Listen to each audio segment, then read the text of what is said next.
Naquele mesmo dia, o rei Xerxes deu à rainha Esther todos os bens de Amã, o inimigo dos judeus.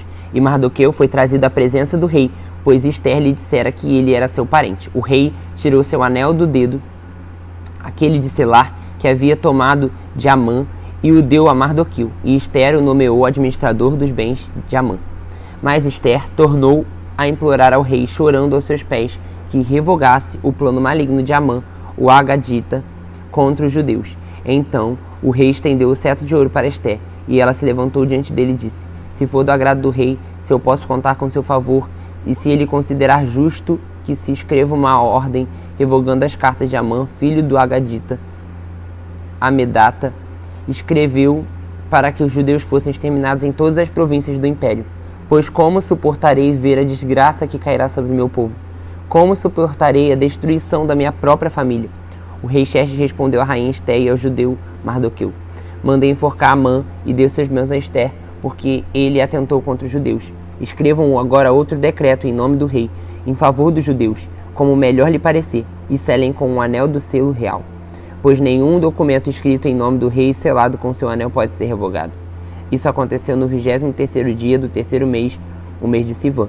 Os secretários do rei foram imediatamente convocados e escreveram todas as ordens de Mardoqueu aos judeus, aos sátrapas, aos governadores e aos nobres dos 127 províncias que se estendia da Índia até a Etiópia.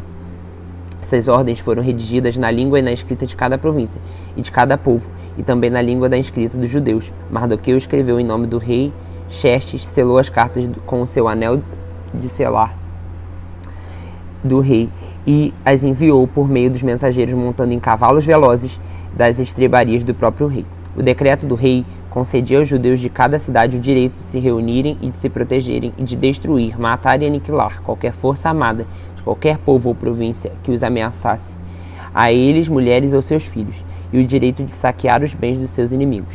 O decreto entrou em vigor no 12º mês, o mês de Adar. Uma cópia do decreto foi publicada como lei em cada província e levada ao conhecimento do povo de cada nação, a fim de que naquele dia os judeus estivessem prontos para vingar-se dos seus inimigos. Os mensageiros, montando em cavalos das estrebarias do rei, saíram a galope por causa da ordem do rei. O decreto foi publicado na cidade de Suzã. Mardoqueu saiu da presença do rei usando vestes reais, em azul e branco, uma grande coroa de ouro e manto púrpura de linho fino, e a cidadela de Suzã exultava de alegria. Para os judeus foi uma ocasião de felicidade, alegria, júbilo e honra. Em cada província, em cada cidade, onde quer que chegasse o decreto do rei, havia alegria e júbilo entre os judeus, com banquetes e festas. Muitos que pertenciam a outros povos do reino tornaram-se judeus, porque o temor dos judeus tinha se apoderado deles.